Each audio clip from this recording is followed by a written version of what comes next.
La prohibition du cannabis serait-elle en train de partir en fumée? Après le Canada, mais aussi la Californie il y a 6 ans, c'est l'Allemagne qui devient le pays le plus peuplé du monde à légaliser la consommation récréative de cette drogue. La France, elle, maintient sa politique répressive. Avec nous pour en parler, Clément Rossignol, maire écologiste de Bègles, dans le sud-ouest de la France. Avec nous également Franck Zobel, directeur adjoint d'Addiction Suisse, co-responsable du secteur recherche. Vous êtes à Lausanne. Et puis, en direct de Montréal, notre correspondante Catherine François pour faire le bilan. Donc 6 ans après cette légalisation, on commence avec vous, Clément Rossignol-Puech. Que vous inspire la légalisation adoptée par l'Allemagne avant-hier, l'Allemagne, pays voisin de la France? Oui, bonjour. Écoutez, moi je pense que l'Allemagne a fait le bilan de l'échec actuel de la prohibition. Et donc on doit s'inspirer du modèle allemand. Et donc moi ça fait 1 an que je travaille à une proposition d'expérimentation de légalisation encadrée sur la commune de Bègles, qui est dans la banlieue de Bordeaux, une ville de 30 000 habitants.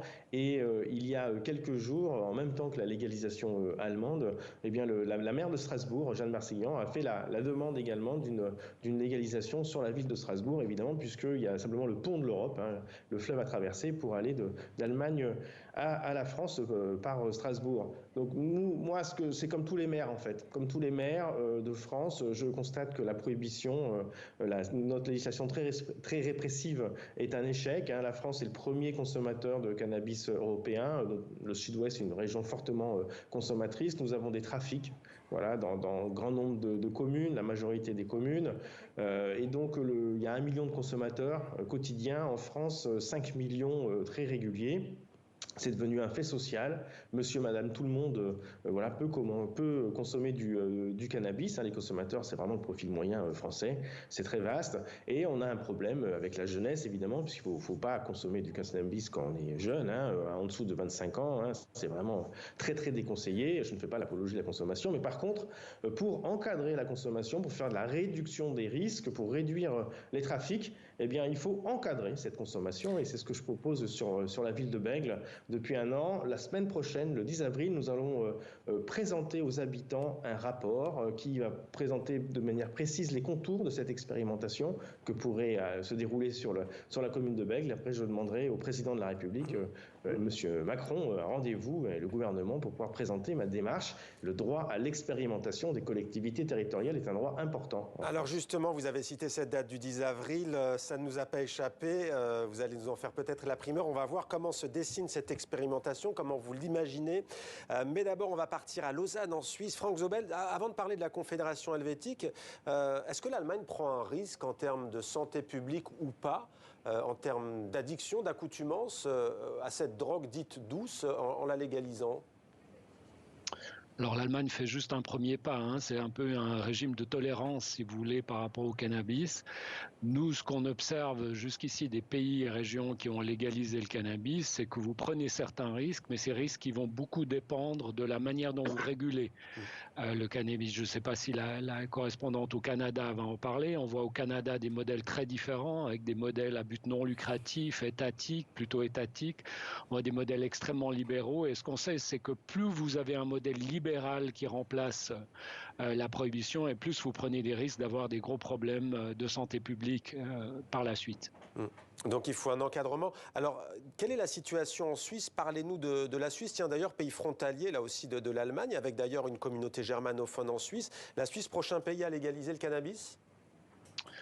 Certainement un des prochains sur la liste, en tout cas au niveau européen. On a 2 mouvements qui se déroulent actuellement en Suisse. D'une part, on a une commission de notre Parlement qui est en train de préparer un projet de loi pour la légalisation du cannabis. Et puis d'autre part, on a ces essais pilotes qui ressemblent à ce que monsieur le maire de Bègles a proposé, qui sont des essais pilotes au niveau local, où on a la possibilité de vendre du cannabis à des personnes qui consomment déjà du cannabis pour voir quel impact ça a sur leur consommation et sur leur état de santé. Là, vous voyez d'ailleurs l'essai pilote lausannois dont je m'occupe. Et puis, on en a maintenant 6 ou 7 en Suisse. On va sans doute en avoir une dizaine.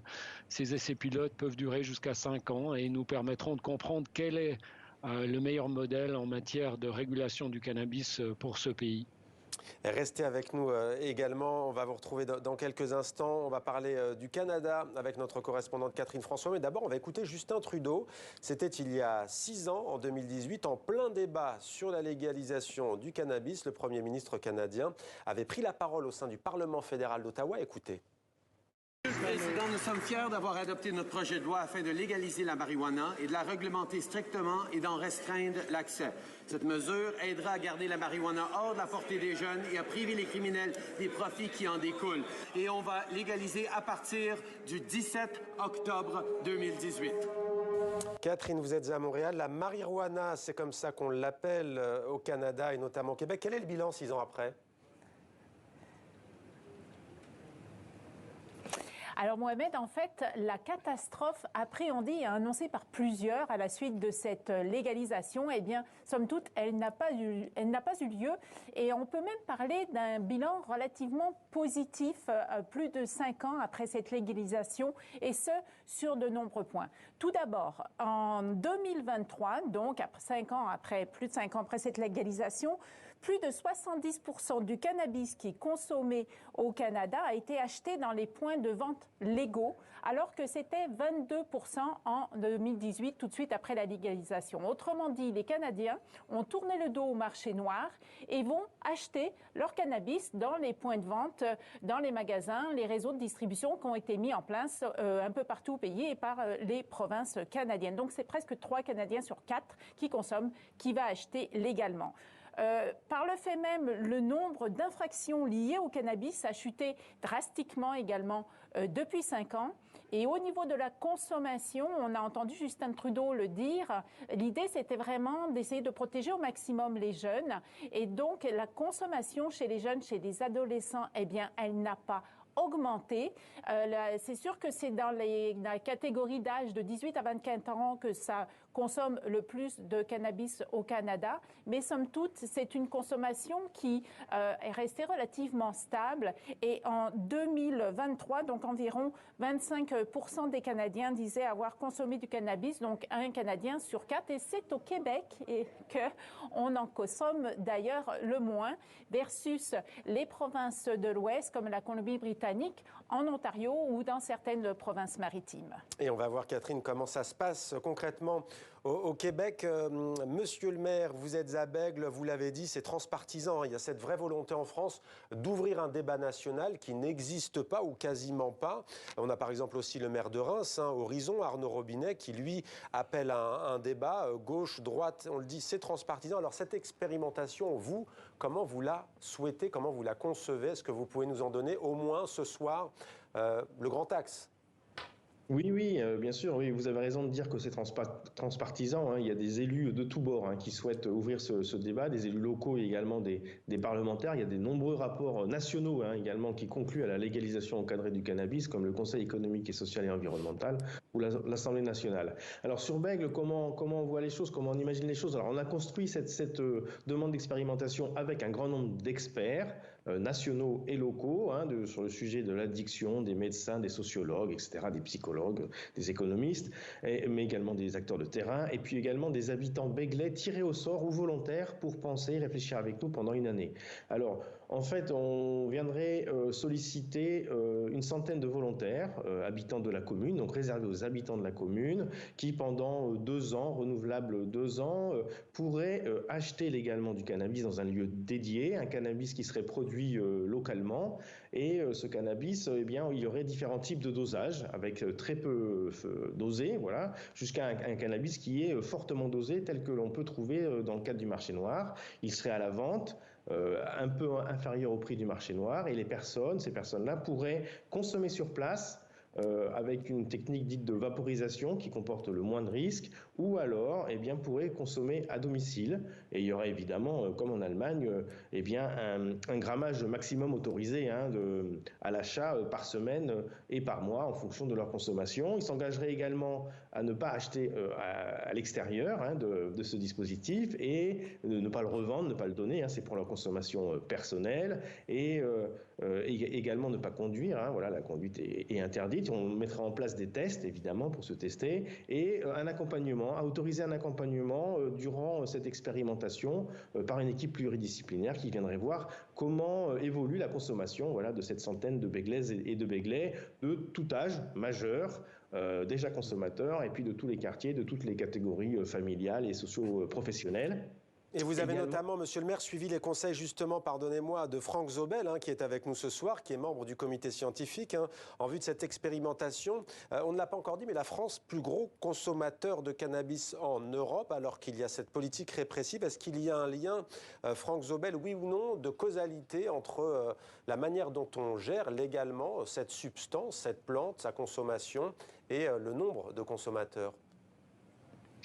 Alors, moi, j'ai travaillé auparavant à l'Observatoire européen des drogues et des toxicomanies à Lisbonne et on faisait des analyses sur toute l'Europe et vous n'avez pas de lien. Franchement, vous pouvez resserrer la législation, vous pouvez la relâcher. Les raisons pourquoi les personnes consomment du cannabis sont autres. C'est beaucoup plus lié à leur environnement, à leurs amis, qui va déterminer le nombre de consommateurs que vous avez dans une société. Donc non, il n'y a pas de lien direct. Donc le premier objectif principal, c'est de tuer le trafic de drogue, mais c'est aussi peut-être la mission et l'objectif le plus compliqué, non ? Alors ça marche pas très bien pour différentes raisons. D'abord parce que c'est relativement grand, parce que les marges sont très importantes dans le trafic de drogue. Souvent des produits qui, entre le moment où on les produit et le moment où on les vend, vont être multipliés, le prix va être multiplié par 50 ou par 100. Et puis d'autre part parce que le cannabis, typiquement, c'est pas un marché noir, c'est 150 marchés noirs différents, de différentes tailles, avec différents acteurs, avec des acteurs qui sont vraiment des organisations criminelles, mais aussi des acteurs qui sont beaucoup plus des amateurs ou des amateurs de la plante, etc. Donc, si vous voulez vous attaquer à ces marchés-là, bonne chance, c'est très compliqué. Et c'est vrai que même, on va parler d'ailleurs juste après des Pays-Bas, mais c'est très compliqué. Catherine François en direct de Montréal. Chaque province canadienne gère son système de distribution du cannabis. Quelle est la spécificité du Québec, la province francophone ? Alors, c'est au Québec, en fait, que la législation est la plus sévère. Dans l'ensemble du Canada, il faut avoir 18 ans pour être capable de rentrer, acheter légalement du cannabis. Au Québec, eh bien, il faut avoir 21 ans. Ça a été une mesure qui a été mise en place rapidement par le gouvernement de François Legault quand il a pris le pouvoir en 2018. Au Québec, on a aussi, en fait, il faut savoir que tout le système de distribution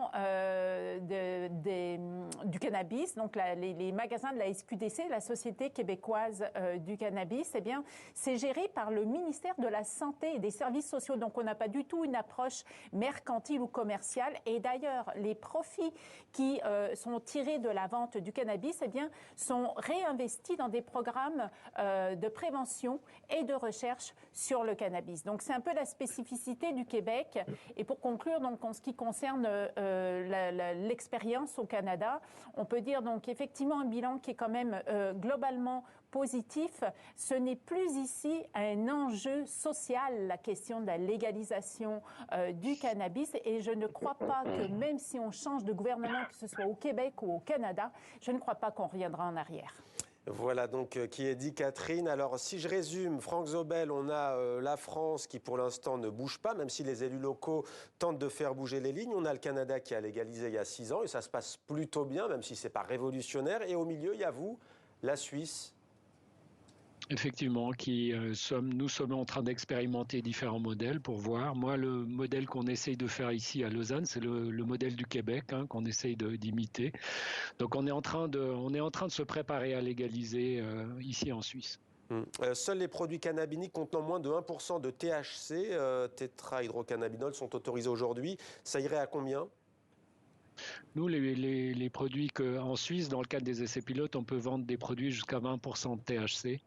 Donc, c'est des produits comme on les retrouve sur le marché noir, mais aussi avec des taux de THC plus bas. C'est un peu différent avec la résine, parce qu'aujourd'hui, la résine de cannabis a des taux de THC supérieurs à 20%, mais c'est pas un grand problème. Alors, on va retourner à Bègle. Il nous reste un peu moins d'une minute. Alors, je vais juste vous demander tout simplement, pourquoi pas des coffee shops à Bègle, comme on en a dans certaines villes des Pays-Bas. D'ailleurs, contrairement aux idées reçues, la vente et la consommation de cannabis sont illégaux aux Pays-Bas, mais tolérés, donc, réglementés. Ça vous irait pas, ça, les coffee shops à Bègle ? Non, parce que moi, ce que je souhaite pas, c'est que Bec devienne un lieu touristique, voilà, européen ou national où on viendrait consommer du cannabis. C'est pas du tout l'objet. Moi, c'est vraiment réduire les trafics, réduire les risques des consommateurs qui existent, qui sont nombreux, faire de la pédagogie et de la prévention vis-à-vis de la jeunesse notamment, et puis mettre en place aussi, il faut le dire, une filière agricole hein, autour du cannabis, hein, comme ça a été dit par Franck Zobel. Il y a une vraie filière à mettre en place. Donc c'est vraiment, moi, mon objectif, c'est vraiment les réductions des risques, les politiques de santé. C'est un fait social, comme l'alcool, comme le tabac, c'est ici. Et donc maintenant, il faut bien le gérer. Et pour commencer, faisons des expérimentations avec les volontaires, dont Bègle. Merci beaucoup à tous les trois d'avoir été ce soir avec nous en direct sur TV5 Monde pour avancer donc sur cette question du cannabis et de sa consommation.